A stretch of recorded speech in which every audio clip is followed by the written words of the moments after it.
Hey guys, this is Mark Goldberg with Mark Vlogs Watches. Welcome to the program. Welcome with the show. Thank you so much for being with me here today. Before we move any further, get into the meat and potatoes of all these viewer questions, let's go ahead and knock out the quick fist watch check. I got you. It goes something like this.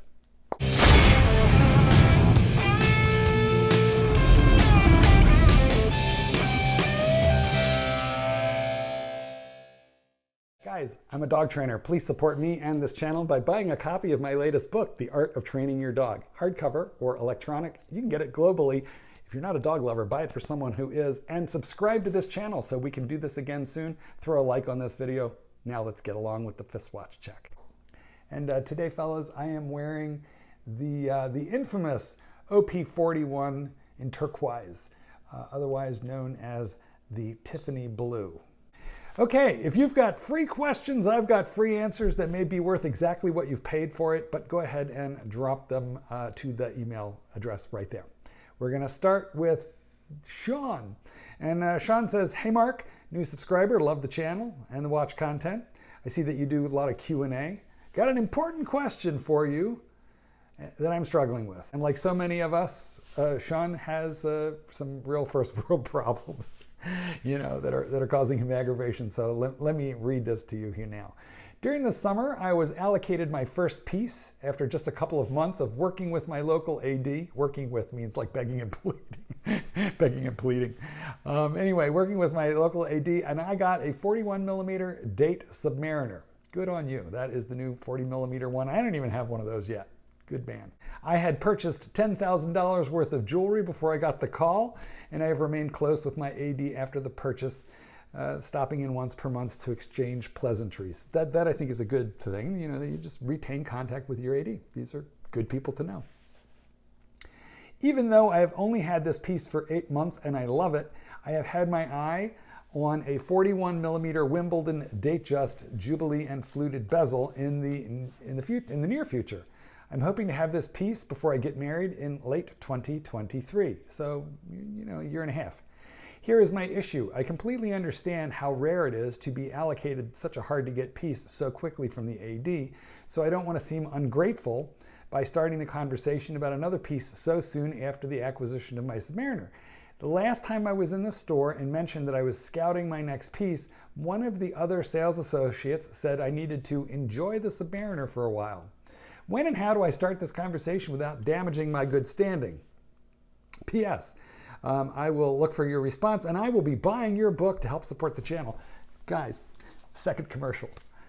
It helps me. It helps the channel. And it's for the dog lover in your life. Okay.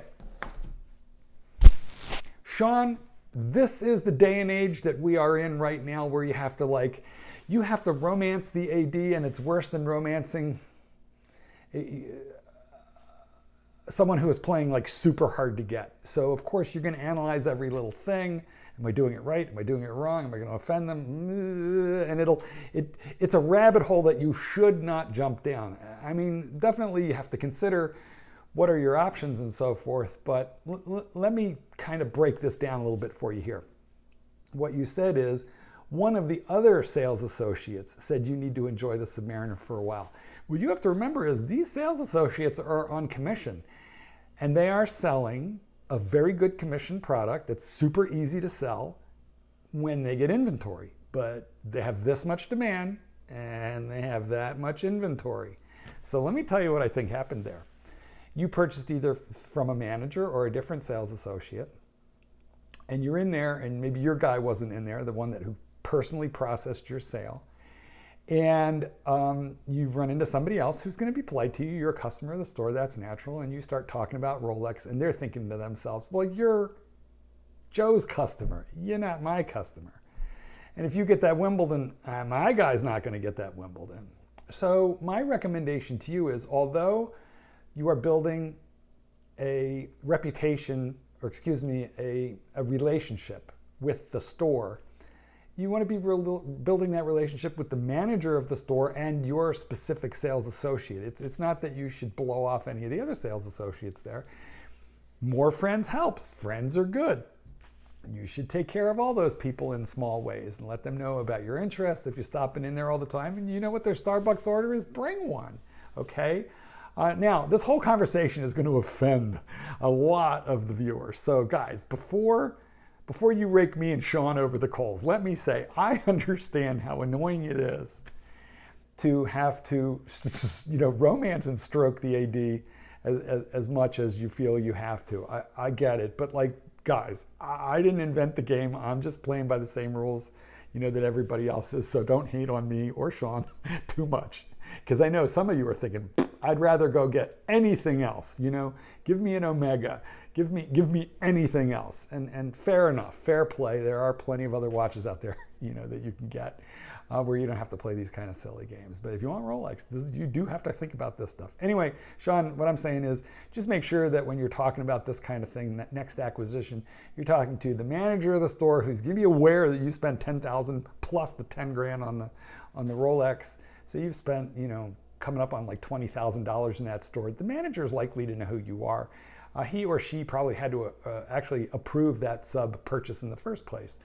But you want to be making, discussion with your original sales associate or the manager about the next acquisition, not random additional sales associate, because in certain locations, these folks feel a little competitive one with the other. Hope that helps. Okay, our next AD rabbit hole is being jumped down Bryan, and we're going to jump down the Rolex AD rabbit hole right along with him. Mark, I recently purchased a 126710 on Oyster bracelet. This is the watch that I always wanted. That is a Pepsi Rolex GMT on Jubilee bracelet. It's super hard to get, and I think that's incredible that you got that out of the AD, so that's fantastic. But of course, is Bryan satisfied? No. Why? Because we're never satisfied. The thing that you think you want, once you get it, do you really want it? I mean, I do with this. I have to confess. I'm so glad that I got this. But I have other watches where I might have struggled a lot to get them. And as you know, sometimes the thrill is more in the chase than in the capture, okay? But really, don't you think that should be more about dating than about Rolex watches? Because Rolex is hard to acquire. So Bryan says, that Pepsi was the watch that I always wanted. But now after having it, I can't help but think that maybe I can move on to a precious metal piece. I am no means wealthy enough to maintain a vast collection. I went to my AD and I told them I want a 126711. That's the root beer in two-tone. My hope is I get the call for that watch, but then I'm going to have to sell my 126710, the Pepsi, in order to cover the cost and then some. My ultimate goal is to end up in a 126715, which is the solid gold GMT. We got to stop for a second before we go on here any further. Because Bryan, what you're asking is, can I take this incredible, impossible thing that I got that I thought I would love, but now that I have it, I don't think I love it, and can I parlay it up to a two-tone and by selling it, and then can I take the two-tone and sell that and parlay my way all the way up to a solid gold one? And you're not wealthy enough to maintain a vast collection, which entirely understandable. That you're talking about insane money to keep and have all of those. So you got a problem, and I understand it. Okay. My ultimate goal is to end up with the gold one, and I have never seen either of these watches in person, but the thought of being able to get my hands on precious metal is very intriguing, and sometimes it's something I thought I could never achieve. So what am I going to do here? That being said, I wear my watches daily. They don't sit in a safe. There's just something about having a full, solid, precious metal on your wrist that I can't seem to shake. It would be a slow climb, but do you think it's worth the journey? Bryan, there is so much to unpack there, but I'm going to jump right to you wear your watches daily and they don't sit in the safe. If you get that solid gold GMT, first, absolute thing of utter beauty. I'm going to show you my solid gold Rolex Submariner right here. Gorgeous, but let me tell you something. It's not a daily. I don't feel good about wearing it as a daily. It's kind of like a special occasion watch, where it's the kind of thing you pull out of the bank once in a while and you stroke and you kiss it, and then you put it back away. And the reason is two things. Number one, they're soft, okay? you can, if you're wearing a dress shirt over the watch, believe it or not, a shirt or sweater, rubbing all over the watch, it's going to mark up those polished center links. And if you're a maniac like I am, and Brian, you are so lost in this AD rabbit hole that I know you're insane. Okay, so the hairline scratches on the polished center links are going to make you nuts. So you'll wind up trading a grail, a steel grail, which is the Pepsi on that Jubilee. Gorgeous and impossible to get at retail. And then you're just gonna like slowly trade your way in your mind up to that full gold one, which you're gonna end up not wearing anywhere. So if you think that if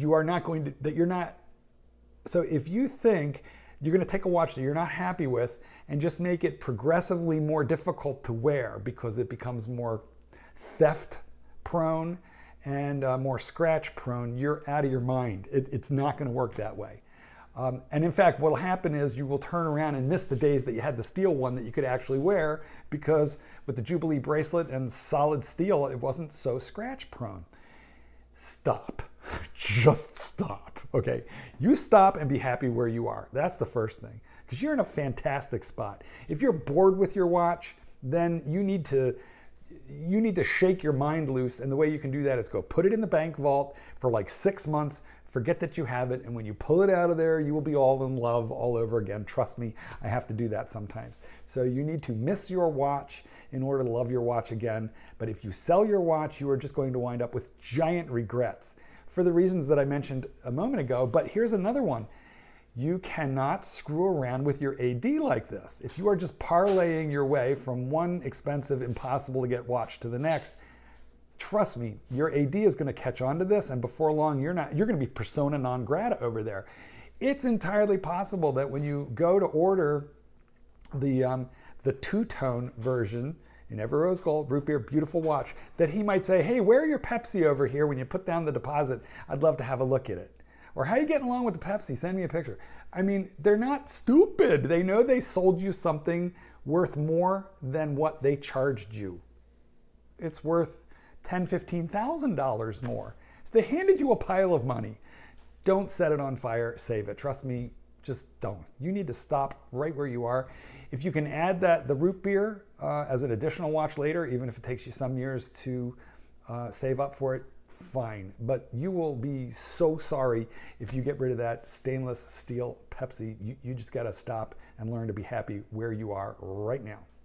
This is brought to you by your horological and mental health professional, Mark Goldberg, and for free. But, you should buy my book too. Okay, this next video is from Mr. X, who says, I love your videos, and I want some help from you regarding an experience I had at the local AD the other day. I wish to remain anonymous, as the deal is not quite done yet. Thus, Mr. X. I own a Polar Explorer 16570, and the watch needed service. That's the old discontinued little 40mm one with the jingly jangly hollow center links and cruddy clasp. I owned one lovely watch. I bought and sold it for $3,000. It's worth like $8,000 now. It's getting crazy. The watch needed service. I decided I would do the service at my local AD, who has a trained Rolex watchmaker. I have been on their wait list for a ceramic sub and a Pepsi for over a year, so I figured it would be best to give them my business to get a build and spend history with them, which I'm not quite sure that does, but hey, it gets you in the door, gets you talking to the people. And then they know you own a Rolex that you care about because you're servicing it. So it's not a bad thing, but I'm not sure that that's what we would think of in terms of creating the spend history, because it's kind of a low profit item for them, that service. But nonetheless, good. It's definitely opening lines of communication. When I dropped off the watch last December, I mentioned I wanted a light polish and for them to retain the chamfered beveling that is unique to the 5-digit models. The sales rep checked in my watch, assured me it would be polished to factory spec. Long short, I went back to pick up my watch and the chamfers were polished right off. Shocking. Or not shocking, like a lot of us are sitting here going, you told them to polish it. This is on you, not on them. But I understand. I understand you're upset. Let's keep reading. The watch had a considerable amount of scratches and nicks, and all those were removed, so they knew they took off a considerable amount of metal. Not a light polish at all. The watchmaker claimed he couldn't refinish the chamfers, and he was nervous to cut into the lugs any further. My soul was crushed. I'm so sorry. But I can't help laugh at you a little bit, Mr. X, because you told them to polish your watch. This was a strategic mistake. Luckily, the owner of the store came over to discuss the situation. He asked how they could make things right. Well, you know, that's good. Good for them. My reply was, we don't have a time machine to unpolish the watch. True. But I've been waiting for a while to discuss the situation. Blah, blah, blah, blah, blah. I said, like, I've been on your waiting list for a sub 41 for a long time. Could we get me one sooner? His response was, that's easy, done. And that they should be getting my sub within 2 weeks. Very cool. From there, the owner and I chatted about watches for 20 to 30 minutes and ended on a good note. Well, good for you for not going full-blown Karen, because you might have, and you didn't, so good. During our talk, I stressed I was a local collector wanting to form a good relationship with an AD. Do you think my move was smart? I figure I am ahead getting a sub at retail rather than having the AD spend $1,000 or $2 getting a new case for my Polar Explorer. They wouldn't have done that. I'm telling you that you would have just had a giant big fight with them and they wouldn't have done it. I will be likely to sell the Polar and get out of it for more than I put in. I bought it for $4,500 back in 2018. You're going to get more than that polished even as it is. You should have just never told them to polish it. Don't you know, man? Scratches are the new patina. You know, things aren't going to patina anymore because they're just not. Rolex, even on that watch, I don't think, unless it was the tritium version, and I doubt it was, then it wasn't going to really patina anyway. So you should have just left it and cleaned it up the littlest bit with a Cape Cod cloth. I've got videos on how to do that. So look in my giant library of videos and find the Cape Cod cloth. You could have done this yourself without having them polish it at all. You should have just told them service only, zero polish. Because what happened to you is what usually happens. My thinking was that getting the sub was more realistic and I didn't want to ask for too much right off the bat. But I may never have this much leverage over at an AD again. Okay, Mr. X, it's an easy breakdown. You could have gone stupid and angry and just ruined your relationship with that AD and they would have done what they could to make it right, but eventually they would have told you, fine, you know what, go leave us bad Yelp, take your watch and get out of here and never darken our doorstep again.